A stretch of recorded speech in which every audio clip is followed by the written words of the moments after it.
என் பெயர் விக்ரம். எனக்கு வயது 27. வேலை விஷயமாக நான் மதுரையிலிருந்து கன்னியாகுமரி செல்ல வேண்டியிருந்தது. பேருந்தில் ஸ்லீப்பர் வசதி கொண்ட சீட் புக் செய்தேன். ஒற்றை இருக்கை கிடைக்காததால் இரட்டை இருக்கை புக் செய்தேன். மாலை 5 மணி மதுரையிலிருந்து பேருந்து கிளம்பியது. என் சீட்டில் நான் ஒருவன்தான் இருந்தேன். அதுவரை யாரும் வரவில்லை. இரவு சுமார் 8 மணி இருக்கும். பேருந்து திருநெல்வேலியில் ஒரு நிறுத்தத்தில் நின்றது. அப்போதுதான் அந்த பெண் பேருந்துக்குள் ஏறினாள். அவளுக்கு சுமார் 29 முதல் 30 வயது இருக்கும். ஆனால் பார்ப்பதற்கு 24 வயது மதிக்கத்தக்க இளம்பெண் போல அத்தனை அழகாக இருந்தாள். அவள் உள்ளே நுழைந்ததும் பேருந்தில் இருந்தவர்களின் கண்கள் எல்லாம் அவள் பக்கமே திரும்பியது. அவள் தனியாகத்தான் வந்திருந்தாள். மெதுவாக நடந்து வந்தவள் என் இருக்கைக்கு அருகில் வந்து நின்றாள். சீட் நம்பரை சரிபார்த்துவிட்டு அங்கேயே நின்றாள். எனக்கு உள்ளுக்குள் ஒரே குஷி. இவ்வளவு தூர பயணத்தில் ஒரு அழகான பெண்ணுடன் அமர்ந்து செல்வது என்றால் யாருக்குதான் பிடிக்காது? இது என்னோட சீட்தான், கொஞ்சம் என் பேக்கை மேலே வைக்கிறீங்களா என்று மென்மையான குரலில் கேட்டாள்.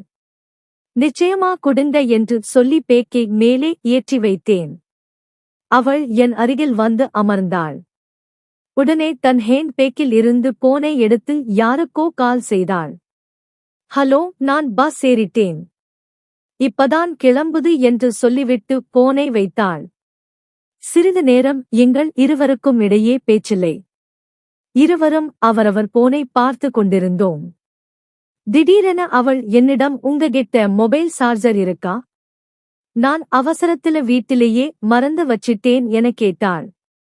நான் என் சார்ஜரை எடுத்து நீட்டினேன். அவள் போனை சார்ஜில் போட்டாள். மெதுவாக பேச்சு கொடுக்க துணிந்த நான், நீங்க எங்க போறீங்க என்று கேட்டேன்.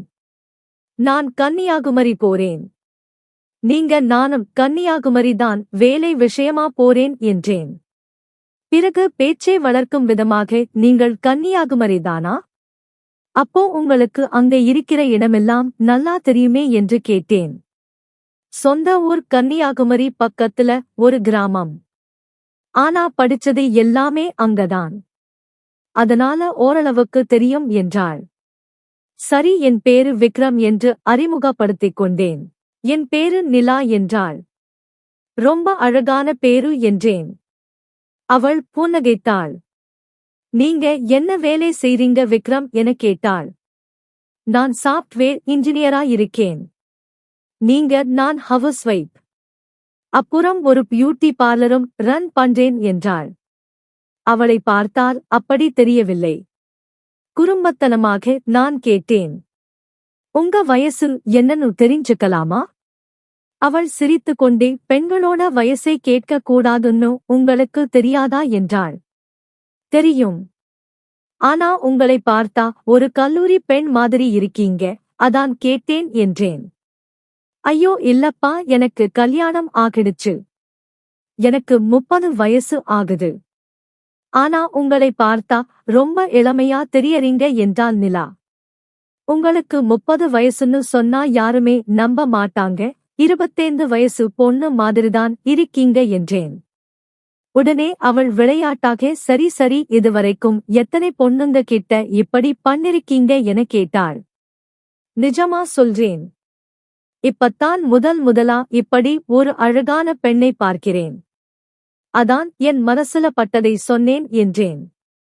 போதும் போதும், ரொம்ப ஐஸ் வைக்காதீங்க, எனக்கு கல்யாணம் ஆகிடுச்சு என்று சிரித்தாள். பேசிக்கொண்டே இருக்கையில் இரவு 10 மணி அளவில் பேருந்து ஒரு ஹோட்டலில் நின்றது. நாங்கள் இருவரும் ஒன்றாக சென்று உணவு சாப்பிட்டோம். அந்த நேரத்தில் எங்களுக்குள் நல்ல நட்பு ஏற்பட்டிருந்தது.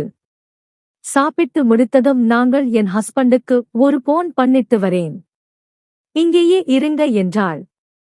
எல்லா விஷயத்தையும் அவர்கிட்ட சொல்லிட்டே இருப்பீங்களா என்று கிண்டலாக கேட்டேன்.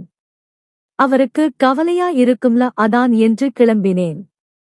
ஏன் நிலா, இங்கேயே பேசுங்களேன், என்கிட்ட என்ன தயக்கம் என்றேன். அப்படி எல்லாம் ஒன்னும் இல்லை என்று சொல்லிவிட்டு என் முன்னாலேயே பேசினாள். ஹலோ, சாப்பிட்டாச்சு பாஸ், இப்பதான் ஹோட்டல்ல நிக்குது. நீங்க சாப்பிட்டீங்களா என நலம் விசாரித்துவிட்டு போனை வைத்தாள். மீண்டும் பேருந்துக்குள் வந்து அமர்ந்தோம்.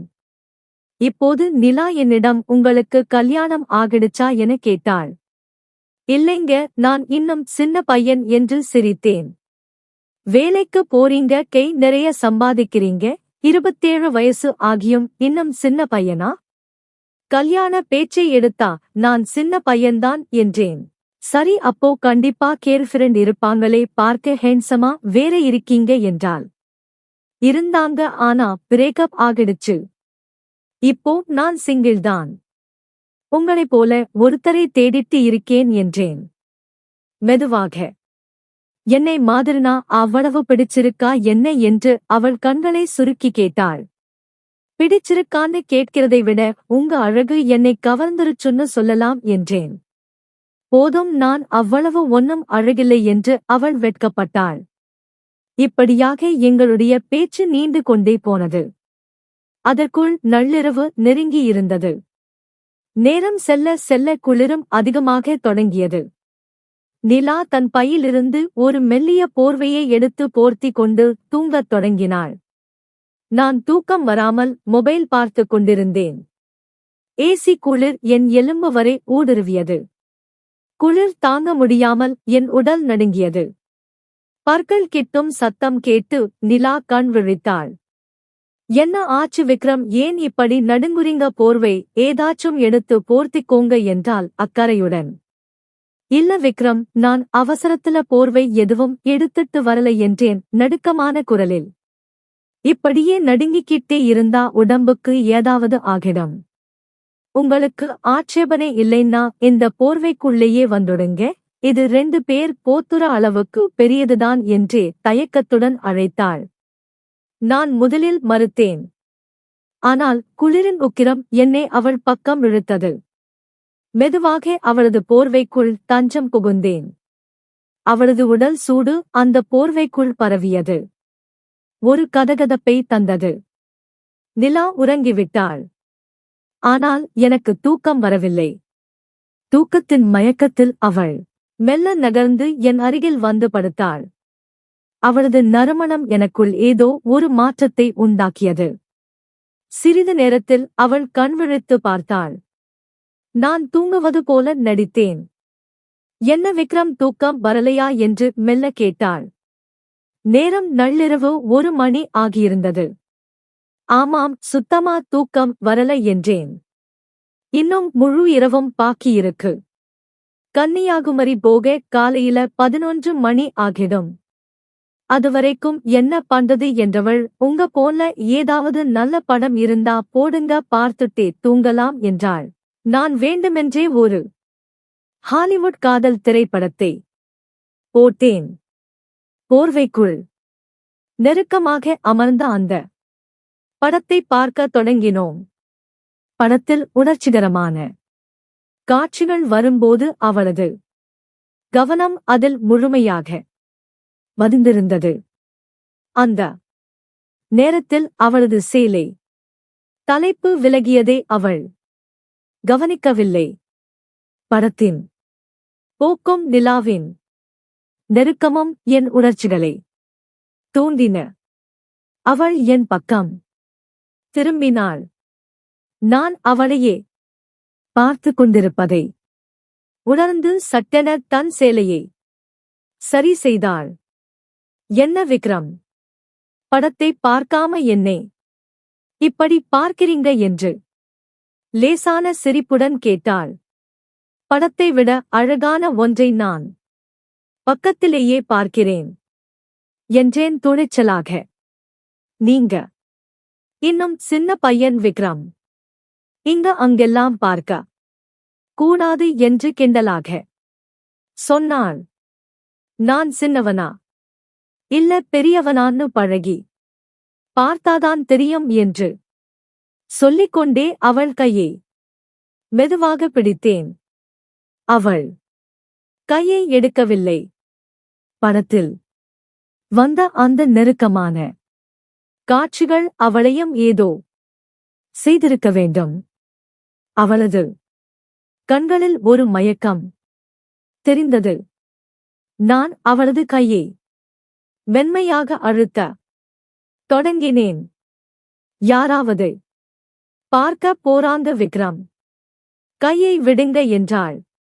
ஆனால் அவளது குரலில் தடுப்பு இல்லை, ஒருவிதமான அழைப்பு இருந்தது. யாரும் பார்க்க மாட்டாங்க, எல்லாரும் தூங்கிட்டாங்க என்று கூறிவிட்டு அவளது கை விரல்களை கோர்த்து கொண்டேன். இனி இந்த கையை நான் விடமாட்டேன் என்றேன். ஓஹோ, அப்படியா? உங்களால என்ன செய்ய முடியும்னு காட்ட சொல்லுங்க பார்க்கலாம் என்று சவால் விடுவது போல அவள் கண் சிமிட்டினாள். அதற்கு மேல் என்னால் என்னை கட்டுப்படுத்த முடியவில்லை. அந்த போர்வைக்குள் அவளது இதழ்களை தேடினேன். அன்று இரவு முழுவதும் அந்த பேருந்து பயணம் ஒரு மாயாஜால உலகமாக மாறியது. சுமார் 4 மணி நேரம் நாங்கள் உலகத்தையே மறந்து அந்த இன்பத்தை திளைத்தோம். அதிகாலை 6 மணி அளவில் பேருந்தின் ஆட்கள் நடமாட்டம் தெரியத் தொடங்கியதும் நாங்கள் சற்று தள்ளி அமர்ந்து கொண்டோம். நிலாவின் முகத்தில் ஒரு திருப்தியும் தேஜஸும் தெரிந்தது.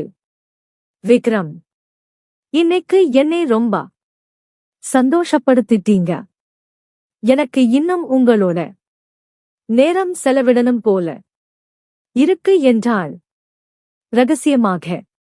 கன்னியாகுமரி போனதும் நாமா இதை தொடரலாம் நிலா. நான் ஏற்கனவே ஒரு ஹோட்டல் புக் செஞ்சிருக்கேன் என்றேன். காலை 11 மணிக்கு கன்னியாகுமரி சென்று அடைந்தோம். அவள் தன் வீட்டை பற்றி யோசிக்காமல் அந்த நாள் முழுவதும் என்னுடன் ஹோட்டலில் கழித்தாள். ஒரு பகல் மற்றும் ஒரு முழு இரவு நாங்கள் இருவரும் மட்டுமே அந்த உலகத்தில் இருந்தோம். மறுநாள் காலை அவள் தன் வீட்டுக்கு கிளம்பினாள். அதன் பிறகு நாங்கள் மீண்டும் சந்தித்துக் கொள்ளவில்லை. ஆனால் அந்த பேருந்து பயணமும் நிலாவின் நினைவுகளும் என்றும் என் மனதில் பசுமையாக இருக்கும். நிலா விடைபெற்று சென்ற பிறகு கன்னியாகுமரியில் அந்த ஹோட்டல் அறை எனக்கு வெறிச்சோடி போனது போல் இருந்தது. அவளது சிரிப்பும் அந்த பயணத்தின் நினைவுகளும் என் மனதை விட்டு நீங்கவில்லை. அவளது போன் நம்பர் என்னிடம் இருந்தது. ஆனால் அவளுக்கு தொந்தரவு கொடுக்க வேண்டாம் என்று நானே என்னை கட்டுப்படுத்திக் கொண்டேன். சுமார் 2 மாதங்கள் கடந்தன. நான் என் வேலையில் மும்மரமாக இருந்தேன். ஒரு நாள் மாலை கன்னியாகுமரியின் புகழ் பெற்ற ஒரு மாலில் நான் பொருட்கள் வாங்கிக் கொண்டிருந்த போது தூரத்தில் ஒரு பழக்கப்பட்ட முகம் தெரிந்தது. அது நிலா. ஆனால் அவள் தனியாக இல்லை. அவளுடன் ஒரு முதியவர் மற்றும் சுமார் 5 வயது மதிக்கத்தக்க ஒரு சிறுவன் இருந்தான். அவளை பார்த்ததும் என் இதயம் வேகமாக துடித்தது. அவளிடம் சென்று பேசலாமா வேண்டாமா என்று தயங்கியபடி அருகில் சென்றேன். அவள் என்னை பார்த்துவிட்டாள். ஒரு நிமிடம் அவள் கண்கள் விரிந்தன. அதில் ஒருவிதமான பயமும் தயக்கமும் தெரிந்தது. ஆனால் அடுத்த நொடியே அதை மறைத்து கொண்டு இயல்பாக சிரித்தாள். விக்ரம், எப்படி இருக்கீங்க என்று கேட்டாள். நான் நலமாயிருக்கேன் நிலா, நீங்க என்று இழுத்தேன். அவள் தன் பக்கத்தில் இருந்த சிறுவனை அறிமுகப்படுத்தினாள். இது என் பையன் கவின், இது என் மாமனார், எனக்கு தூக்கி வாரி போட்டது. பேருந்தில் அவள் என்னிடம் சொன்னபோது அவளுக்கு குழந்தைகள் இருப்பதாக சொல்லவே இல்லை. தான் ஒரு ஹவுஸ் வைஃப் என்று மட்டுமே சொன்னாள். அந்த சிறுவன் அவளை அம்மா என்று அழைத்த போதுதான் அவள் என்னிடம் ஒரு பெரிய உண்மையை மறைத்திருப்பது புரிந்தது. சிறிது நேரம் கழித்து அவள் தன் மாமனாரையும் பையனையும் ஒரு ஐஸ்கிரீம் கடையில் உட்கார வைத்துவிட்டு என்னிடம் தனியாக பேச வந்தாள். சாரி விக்ரம், அன்னைக்கு பஸ்ல நான் உங்ககிட்ட என் பையனை பத்தி சொல்லல. என் வாழ்க்கையில இருக்கிற சில கவலைகளை மறக்கத்தான் நான் அந்த பயணத்தை ஒரு விடுமுறை மாதிரி நினைச்சு அனுபவிச்சேன் என்றால் மெல்லிய குரலில். உங்க கணவர் என்று கேட்டேன். அவள் கண்கள் கலங்கின. அவர் 2 வருஷத்துக்கு முன்னாடியே ஒரு விபத்துல இறந்துட்டாரப்பா. நான் என் மாமனார் மாமியார் கூடத்தான் இருக்கிறேன். அவங்க என்னை ரொம்ப நல்லா பார்த்துக்கிறாங்க. ஆனா ஒரு பெண்ணா என் மனசுக்குள்ள இருந்த தனிமையும் இயக்கமும் தான் அன்னைக்கு உங்களை நோக்கி என்னை இழுத்தது. அவள் சொன்னதை கேட்டு நான் அதிர்ந்து போனேன். அவள் ஒரு சுமங்கலி போலத்தான் அன்று வேடமிட்டு இருந்தாள். ஆனால் உண்மையில் அவள் ஒரு தனிமை போராளி. அந்த பேருந்து பயணம் அவளுக்கு ஒரு ஆறுதலாக இருந்திருக்கிறது. நிலா, நான் உங்களை தப்பா நினைக்கல. ஆனா ஏன் என்கிட்ட உண்மையே சொல்லல? சொல்லி இருந்தா அன்னைக்கு நாம அவ்வளவு இயல்பா பழகி இருக்க மாட்டோம் விக்ரம். அந்த ஒரு நாள் நான் பழைய நிலாவா வாழ நினைச்சேன். அந்த நினைவுகள் மட்டும் போதும். நாம இதோட பிரிஞ்சிடுறதுதான் எல்லோருக்கும் நல்லது என்று சொல்லிவிட்டு அவள் தன் பையனை தூக்கிக் கொண்டு கூட்டத்தில் மறைந்தாள். நான் அங்கேயே சிலையாக நின்றேன். சில பயணங்கள் முடிவடைவதே இல்லை. அவை ரகசியங்களாகவும் நினைவுகளாகவும் நம் மனதில் ஏதோ ஒரு மூலையில் தங்கிவிடுகின்றன. மாலில் நிலாவை சந்தித்த அந்த நிமிடம் முதல் என் தூக்கம் தொலைந்து போனது. அவள் சொன்ன அந்த உண்மை, அவள் ஒரு விதவை என்பதும் ஒரு குழந்தைக்கு தாய் என்பதும் என் மனதை ஏனோ பாரமாக்கியது. அவள் மேல் எனக்கு இருந்த அந்த ஈர்ப்பு இப்போது ஒருவிதமான மரியாதையாகவும் பரிதாபமாகவும் மாறியிருந்தது. அவள் இதோடு முடித்துக் கொள்வோம் என்று சொன்னாலும் என் கை தானாகவே மொபைலில் அவள் என்னை தேடியது. பலமுறை டயல் செய்ய போய் பின்வாங்கினேன். 4வது நாள் இரவு எதிர்பாராத விதமாக என் போன் ஒலித்தது. திரையில் நிலா என்று பெயர் மின்னியது. படபடப்புடன் போனை எடுத்தேன். ஹலோ நிலா. அப்பால் அமைதி நிலவியது. லேசான விசும்பல் சத்தம் மட்டும் கேட்டது. விக்ரம், என்னால முடியல. உங்களை சந்திச்சதுல இருந்து மனசு ரொம்ப பாரமா இருக்கு என்று அழுதிவிட்டாள். நிலா, அமைதியா இருங்க. என்ன ஆச்சு, ஏன் அழறீங்க என்று பதறினேன். அன்னைக்கு மாலை உங்களை அப்படி கடினமா பேசி அனுப்பிட்டேன். ஆனா நிஜம் என்னன்னா, என் வாழ்க்கையில கிடைச்ச அந்த ஒரு நாள் சந்தோஷத்தை என்னால மறக்க முடியல. இங்க வீட்டுக்குள்ள நான் ஒரு இயந்திரமா வாழ்ந்துட்டு இருக்கேன். மருமகளா அம்மாவா என் கடமைகளை சரியா செய்கிறேன். ஆனா நிலாவா, நான் செத்துட்டேன் விக்ரம் என்றால் தேம்பலுடன். அவள் சொல்வதை கேட்க எனக்கு சங்கடமாக இருந்தது. நிலா, நான் என்ன செய்யணும்னு சொல்லுங்க. நாளைக்கு நான் ஊருக்கு போறேன்.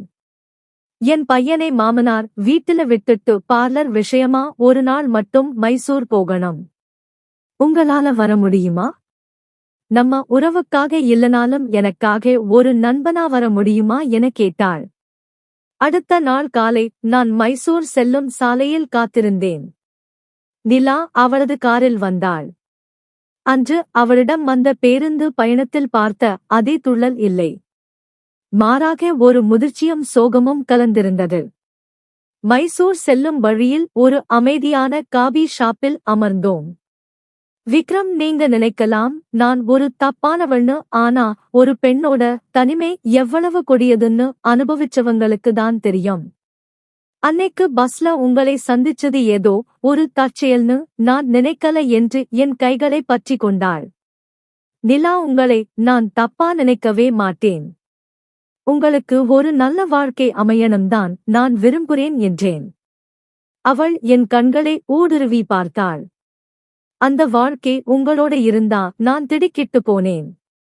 27 வயசான எனக்கு 30 வயதான ஒரு குழந்தையுடைய தாய் விடுத்த அந்த வேண்டுகோள் என்னை நிலை குலைய வைத்தது. என் குடும்பம், சமூகம், என் எதிர்காலம் என 1000 கேள்விகள் என் முன் நின்றன. யோசிச்சு சொல்லுங்க விக்ரம். எனக்கு அவசரம் இல்லை. ஆனா இன்னைக்கு இந்த மைசூர் பயணம் நமக்கானது மட்டும்தான் என்று சொல்லிவிட்டு காரை ஸ்டார்ட் செய்தாள். அன்று மைசூரின் அழகிய சூழலில் நாங்கள் நேரத்தை செலவிட்டாலும் என் மனதில் ஒரு பெரிய போர் நடந்து கொண்டிருந்தது. சமூக கட்டுப்பாடுகளை உடைத்து அவளது கரங்களை பற்றிக் கொள்வதா, அல்லது இதுவும் ஒரு தற்காலிக ஆறுதல் என்று விலகி செல்வதா? இரவு மைசூரில் தங்குவதற்காக ஒரு காட்டேஜுக்கு சென்றோம். அங்கே நிலவிய அமைதி ஏதோ ஒரு பெரிய மாற்றத்திற்கு தயாராவது போல இருந்தது. காட்டேஜின் பால்கனியில் மைசூர் குளிரில் இருவரும் நின்றிருந்தோம்.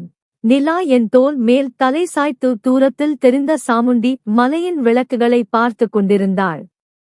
விக்ரம், நீங்க இன்னும் அமைதியாவே இருக்கீங்க? என் கேள்வி உங்களை ரொம்ப கஷ்டப்படுத்துதா என்று மெல்ல கேட்டாள். நான் அவளது கைகளை இறுக பற்றினேன். இல்ல நிலா, கஷ்டம் இல்லை. ஆனா ஒரு பெரிய பொறுப்பு. உங்களை எனக்கு ரொம்ப பிடிச்சிருக்கு. அதுல எந்த சந்தேகமும் இல்லை. ஆனா நம்ம 2 பேரோட வயசு வித்தியாசம். உங்க குடும்பம், உங்க பையன் கவின், இதையெல்லாம் தாண்டி உலகம் நம்மை நிம்மதியா வாழ விடுமாங்கிறதுதான் என் யோசனை. நிலா நிமிர்ந்து என் கண்களை பார்த்தாள். உலகத்துக்காக வாழ்ந்து நான் எதையும் சாதிக்கல விக்ரம். இத்தனை வருஷம் மத்தவங்களுக்காகவே வாழ்ந்துட்டேன். என் பையன் கவினுக்கு ஒரு நல்ல அப்பாவா, எனக்கு ஒரு துணையா உங்களை என்னால பார்க்க முடியுது. உங்களுக்கு அந்த தைரியம் இருந்தா மட்டும் போதும். அன்று இரவு நாங்கள் நீண்ட நேரம் பேசினோம். அதே வெறும் உடல் சார்ந்த ஈர்ப்பு மட்டுமல்ல, 2 மனங்களுக்கு இடையேயான ஆழமான புரிதலாக மாறியது. அவளது முதிர்ச்சியும் என் மீதான நம்பிக்கையும் என்னை ஒரு தீர்க்கமான முடிவை எடுக்க வைத்தது. நிலா, நான் தயாரானால் எனக்கு ஒரு நிபந்தனை. நாம ஒளிஞ்சு மறைஞ்சு வாழ வேண்டாம். உங்க மாமனார் கிட்ட நான் முறைப்படி வந்து பெண் கேட்கிறேன். அவர் சம்மதத்தோட உங்களை நான் என் வீட்டுக்கு கூட்டிட்டு போறேன் என்றேன் உறுதியாக. என் பேச்சை கேட்டு நிலா கண் கலங்கினாள். என்னை அணைத்துக் கொண்டவள், இதைவிட ஒரு பெண்ணுக்கு வேற என்ன பெருமை வேணும்? நீங்க வயசுல சின்னவரா இருக்கலாம் விக்ரம், ஆனா மனா செலவுல ரொம்ப பெரியவர் என்றாள். அடுத்த வாரம் நான் நிலாவின் வீட்டுக்கு சென்றேன். அவளது மாமனாரிடம் என் காதலையும் நிலாவை பார்த்து கொள்ளும் என் விருப்பத்தையும் சொன்னபோது அந்த வீடு ஒரு நிமிடம் ஸ்தம்பித்தது. ஆனால் அவர் ஒரு தீர்க்கதரிசியைப் போல பேசினார். என் பையன் போனதுல இருந்து இந்த வீடு இருட்டாதான் இருக்கு தம்பி. நிலா ஒரு மருமகளா இல்ல, என் பொண்ணா இங்க இருக்கா. அவளோட தனிமை எனக்கும் தெரியும். அவளை நல்லா பார்த்திப்பீங்கன்னு எனக்கு நம்பிக்கை இருக்கு என்று சொல்லி எங்கள் கைகளை சேர்த்து வைத்தார். சில மாதங்களுக்குப் பிறகு மிக எளிமையான முறையில் எங்கள் திருமணம் நடந்தது. அந்த பேருந்து பயணத்தில் ஒரு அந்நிய பெண்ணாக அறிமுகமான நிலா இன்று என் வாழ்வியல் சரி பாதியாக, என் குழந்தைக்கு தாயாக, என் வீட்டில் மகாலட்சுமியாக இருக்கிறாள். பயணங்கள் எப்போதும் முடிவதில்லை. சில பயணங்கள் நம்மை சரியான இடத்துக்கு கொண்டு போய் சேர்க்கின்றன. மதுரை டு கன்னியாகுமரி, அந்த பேருந்து பயணம் என் வாழ்க்கை பயணத்தையே மாற்றிவிட்டது. திருமணம் முடிந்து சில மாதங்கள் ஓடிவிட்டன. நிலாவும் நானும் கன்னியாகுமரியில் ஒரு புதிய வீட்டில் எங்கள் வாழ்க்கையை தொடங்கினோம். கவின் இப்போது என்னை அப்பா என்று அழைக்கத் தொடங்கியிருந்தான். அந்த சின்னஞ்சிறு வாயால் அவன் என்னை அப்பா என்று அழைக்கும்போது என் மனதிற்குள் ஒரு இனம் புரியாத நெகிழ்ச்சி உண்டாகும். ஆனால் வாழ்க்கை எப்போதும் பூப்பாதையாக இருப்பதில்லை. சமூகமும் சில உறவினர்களும் அவ்வப்போது முணுமுணுக்கத் தொடங்கினர். 27 வயசு பையன் ஒரு குழந்தையுடைய பெண்ணை கட்டிக்கிட்டானே, இவனுக்கு என்ன தலை எழுத்தா என்ற பேச்சுக்கள் என் காதுகளையும் எட்டின. நிலா இதை கேட்டு பல இரவுகள் அழுது கொண்டிருந்தாள். விக்ரம், என் மேல இருக்கிற காதலால நீங்க இவ்வளவு பலியையும் சுமக்கணுமா? நாம தப்பான முடிவெடுத்துட்டோம்னு எனக்கு பயமா இருக்கு என்று ஒரு நாள் உடைந்து போனாள். அவள் கைகளை பிடித்து நான் சொன்னேன், நிலா, அன்னைக்கு பஸ்ல நாம எப்படி ஒருத்தரை ஒருத்தர் அடையாளம் கண்டுகிட்டோமோ அதே உண்மைதான் இப்பவும். உலகம் பேசும், அப்புறம் அமைதியாகும். ஆனா நாம ஒன்னா இருந்தா எதையும் ஜெயிக்கலாம். அப்போதுதான் அந்த செய்தி வந்தது. என் அலுவலகத்தில் இருந்து எனக்கு லண்டனில் பணிபுரிய ஒரு பெரிய வாய்ப்பு கிடைத்தது. இது எங்கள் வாழ்க்கையை மாற்றப் போகும் ஒரு திருப்பம். நிலா, நாம எல்லோரும் லண்டன் போறோம். அங்க புது இடத்துல யாருடைய தொந்தரவும் இல்லாம நம்ம 3 பேர் மட்டும் ஒரு அழகான வாழ்க்கையை ஆரம்பிக்கலாம் என்றேன். நிலா கண்கள் விரிய என்னை பார்த்தாள். அதுவரை அந்த வீட்டுக்குள்ளேயே முடங்கி கிடந்த அவளுக்கு இது ஒரு புதிய சுதந்திரமாக தெரிந்தது. விமானம் ஏறும் நாளில் நிலாவின் மாமனார் எங்களை வழியனுப்ப வந்திருந்தார். அவர் என் கைகளை பிடித்து, தம்பி, என் பொன்னையும் பேரனையும் உங்ககிட்ட ஒப்படைக்கிறேன். அவளை அன்னைக்கு பஸ்ல பார்த்த அதே நிலாவா எப்போதும் சந்தோஷமா வச்சிருப்பேனே, எனக்கு தெரியும் என்றார் கண்கள் கலங்க. விமானம் மேகங்களுக்கு இடையே பறக்க தொடங்கிய போது நிலா என் தோளில் சாய்ந்து கொண்டாள். கவின் ஜன்னல் வழியாக வேடிக்கை பார்த்து கொண்டிருந்தான். விக்ரம், அந்த பஸ் டிராவல் மட்டும் நடக்கலனா இன்னைக்கு நான் எங்கிருப்பேன்னு நினைச்சு பார்க்கவே பயமா இருக்கு என்று மெல்ல சொன்னாள். நான் அவளது நெற்றியில் முத்தமிட்டு, அது வெறும் பஸ் டிராவல் இல்ல நிலா, அது விதி போட்ட முடிச்சு. அந்த முடிச்சு என்னைக்கும் அவிழாது என்றேன். புதிய தேசம், புதிய காற்று, புதிய கனவுகள் எங்களை வரவேற்க காத்திருந்தன. எங்கள் காதல் பயணம் இப்போது 7 கடல்களையும் தாண்டி தொடர்ந்தது. லண்டனின் குளிரும் அந்நிய சூழலும் ஆரம்பத்தில் சற்று சவாலாக இருந்தாலும் நிலாவும் நானும் ஒருவருக்கொருவர் துணையாக நின்று அதை எதிர்கொண்டோம். அங்கே யாருக்கு எங்களைப் பற்றி தெரியாது. யாரும் எங்களை குறை கூறப் போவதில்லை. அந்த சுதந்திரம் நிலாவுக்கு ஒரு புதிய ஊக்கத்தை கொடுத்தது. அவள் சும்மா இருக்க விரும்பவில்லை. விக்ரம், நான் இங்க ஒரு சின்னதா பியூட்டி பார்லர் ஆரம்பிக்கலாம்னு இருக்கேன். எனக்கு தெரிஞ்ச கலையே ஏன் இங்க பயன்படுத்த கூடாது என்று கேட்டாள். அவளது ஆர்வத்தை நான் தடுத்ததே இல்லை. சிறிய அளவில் அவள் தொடங்கிய நிலா மேக் ஓவர் குறுகிய காலத்திலேயே அந்த பகுதியில் மிகவும் பிரபலமானது. அவள் ஒரு பிஸியான தொழில் முனைவோரா மாறியதை பார்க்க எனக்கு பெருமையாக இருந்தது. கவின் அங்கே இருந்த ஒரு சர்வதேச பள்ளியில் சேர்ந்து சரளமாக ஆங்கிலம் பேசத் தொடங்கியிருந்தான். ஒரு நாள் இரவு லண்டன் தேம்ஸ் நதிக்கரையில் நாங்கள் நடந்து கொண்டிருந்தோம். அப்போது நிலா என் கையை அழுத்திப் பிடித்து நின்றாள். என்ன ஆச்சு நிலா என்று கேட்டேன். அவள் என் கையை எடுத்து தன் வயிற்றின் மேல் வைத்தாள். விக்ரம், கவினுக்கு ஒரு தம்பி அல்லது தங்கை வரப்போறாங்க, நம்ம காதலோட அடையாளம் என்று சொல்லி நெகிழ்ச்சியில் அழுதாள். அந்த நிமிடம் நான் அடைந்த மகிழ்ச்சிக்கு அளவே இல்லை. ஒரு அழகான குடும்பம், அன்பான மனைவி, முன்னேற்றமான வேலை என எல்லாம் எனக்கு கிடைத்திருந்தது. அந்த பழைய பேருந்து பயணம் நினைவுக்கு வந்தது. வெறும் சார்ஜர் கேட்ட ஒரு பெண் இன்று என் உலகத்தையே மாற்றிவிட்டாள். மாதங்கள் உருண்டோடின. நிலாவுக்கு ஒரு அழகான பெண் குழந்தை பிறந்தது. அந்த குழந்தைக்கு யாழினி என்று பெயரிட்டோம். கவின் தன் தங்கையை தூக்கிக் கொண்டு வீடெல்லாம் ஓடி திரிந்தான்.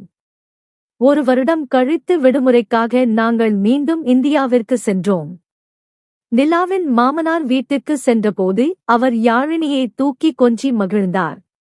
தம்பி விக்ரம், நீ சொன்னதை செஞ்சு காட்டிட்ட. என் பொண்ணு முகத்தில இப்போ இருக்கிற இந்த தெளிவும் சந்தோஷமும் தான் எனக்கு வேணும் என்றார். அன்று இரவு நிலாவும் நானும் மொட்டை மாடியில் நிலவை பார்த்தபடி அமர்ந்திருந்தோம். விக்ரம், வாழ்க்கை ஒரு வட்டம்னு சொல்லுவாங்க, ஆனா என் வாழ்க்கை ஒரு அழகான பயணம். அந்த பயணத்துல நீங்கதான் எனக்கு கிடைச்ச மிகப்பெரிய பொக்கிஷம் என்றாள் நிலா. நான் அவளை அணைத்துக் கொண்டேன். நம்ம பயணம் இன்னும் முடியல நிலா. இது இனிமேதான் ஆரம்பமாகுது. இன்னும் நிறைய இடங்கள், நிறைய நினைவுகள் நாம சேகரிக்கணும். வானல் நட்சத்திரங்கள் மின்ன கொண்டிருக்க 2 மனங்களின் சங்கமம் ஒரு புதிய அத்தியாயத்தை நோக்கி தொடர்ந்தது. இந்தியாவிற்கு வந்திருந்த அந்த விடுமுறை நாட்கள் மிக வேகமாக ஓடின. நிலாவின் மாமனார் வீட்டில் தங்கியிருந்த போது நிலாவின் பழைய தோழிகள் மற்றும் உறவினர்கள் அவளை பார்க்க வந்தனர். ஒரு காலத்தில் அவளை பரிதாபமாக பார்த்த அதே கண்கள் இன்று அவளது தன்னம்பிக்கையையும் செழிப்பையையும் பார்த்து வியந்தன. ஒரு நாள் மாலை நிலா என்னிடம் ஒரு கோரிக்கையை வைத்தாள். விக்ரம், நாம லண்டன் கிளம்புறதுக்கு முன்னாடி ஒரு விஷயம் பண்ணலாமா? நாம முதலா சந்திச்ச அந்த பேருந்து பயணம், அதே தடத்தில் அதே நேரத்துக்கு ஒரு முறை போயிட்டு வரலாம்னு தோணுது. கவின் மற்றும் யாழினியோட அந்த நினைவுகளை ஒருமுறை புதுப்பிச்சுக்க ஆசைப்படுறேன் என்றால் எனக்கும் அது ஒரு நல்ல யோசனையாக தோன்றியது. திருநெல்வேலி வழியாக செல்லும் அதே இரவு நேர ஸ்லீப்பர் பேருந்தில் மீண்டும் டிக்கெட் புக் செய்தோம். ஆனால் இந்த முறை நாங்கள் 4 பேர் பேருந்து நிலையத்திற்கு சென்றபோது அதே பரபரப்பு, அதே சத்தம். நாங்கள் அதே போன்ற ஒரு இரட்டை இருக்கையில் அமர்ந்தோம். பேருந்து நகரத் தொடங்கியதும் நிலா என் தோளில் சாய்ந்து கொண்டாள். ஞாபகம் இருக்கா விக்ரம், அன்னைக்கு நான் உங்ககிட்ட சார்ஜர் கேட்டது என்று சிரித்தாள். மறக்க முடியுமா நிலா? அந்த ஒரு சார்ஜர் தான் என் வாழ்க்கையையே ரீசார்ஜ் பண்ணுச்சு என்று நான் கிண்டலாக சொன்னேன். பேருந்து நள்ளிரவில் அதே ஹோட்டலில் நின்றது. நாங்கள் இறங்கி சென்று அதே மேஜையில் அமர்ந்து சாப்பிட்டோம். அப்போது ஒரு சுவாரஸ்யமான சம்பவம் நடந்தது. அந்த ஹோட்டலில் வேலை செய்யும் ஒரு பெரியவர் எங்களை உற்று பார்த்தார். அவர் அருகில் வந்து, தம்பி, நீங்க 2 பேரும் சில வருஷத்துக்கு முன்னாடி இதே மாதிரி இங்கே வந்திருக்கீங்க தானே? எனக்கு நல்லா ஞாபகம் இருக்கு. அன்னைக்கு நீங்க 2 பேரும் பேசிக்கிட்டு இருந்த அந்த துள்ளல் இன்னும் என் கண்ணுல இருக்கு. இப்போ கையில் 2 குழந்தைகளோட பார்க்கும்போது மனசுக்கு ரொம்ப நிறைவா இருக்கு என்றார். அவர் சொன்னதை கேட்டு நாங்கள் இருவரும் நெகிழ்ந்து போனோம். ஒரு அந்நியருக்கு கூட எங்கள் காதல் இவ்வளவு அழகாக தெரிந்திருக்கிறது என்பது ஆச்சரியமாக இருந்தது. மீண்டும் பேருந்தில் ஏறி அமர்ந்தபோது நிலா என்னிடம் ஒரு ரகசியத்தை சொன்னாள். விக்ரம், அன்னைக்கு பஸ்ல நான் சார்ஜர் கேட்டது நிஜம்தான். ஆனா என் பையில் இன்னொரு சார்ஜர் இருந்தது. உங்ககிட்ட பேச ஒரு காரணம் வேணும்னு தான் நான் அப்படி போய் சொன்னேன். நான் அதிர்ச்சியுடன் அவளை பார்த்தேன். என்னது, அப்போ அன்னைக்கே நீங்க என்னை பிளான் பண்ணிதான் மடக்குறீங்களா என்று சிரித்தபடி கேட்டேன். பிளான் இல்ல விக்ரம், அது ஒரு ஈர்ப்பு. உங்களை பார்த்த உடனே இவர்கிட்ட பேசணும்னு தோணுச்சு. கடவுள் எனக்கு கொடுத்த கடைசி வாய்ப்பு இதுன்னு என் மனசு சொல்லுச்சு என்று என் கைகளை இறுக்கமாக பிடித்து கொண்டாள். விடியற காலையில் கன்னியாகுமரி வந்து சேர்ந்தோம். ஆனால் இந்த முறை நாங்கள் ஹோட்டலுக்கு செல்லவில்லை. எங்கள் சொந்த வீட்டுக்கு சென்றோம். அந்த பயணம் எங்களுக்கு ஒரு விஷயத்தை புரிய வைத்தது. காதல் என்பது வெறும் உணர்ச்சி மட்டுமல்ல, அதை நாம் எடுக்கும் துணிச்சலான முடிவுகளிலும் இருக்கிறது. லண்டன் திரும்பும் விமானத்தில் அமர்ந்தபோது நிலா தன் டைரியில் ஏதோ எழுதிக் கொண்டிருந்தாள். என்ன எழுதுறீங்க என்று கேட்டேன். நம்ம கதையைதான் விக்ரம், ஒரு சார்ஜரில் தொடங்கிய காதல்னு தலைப்பு வச்சிருக்கேன்.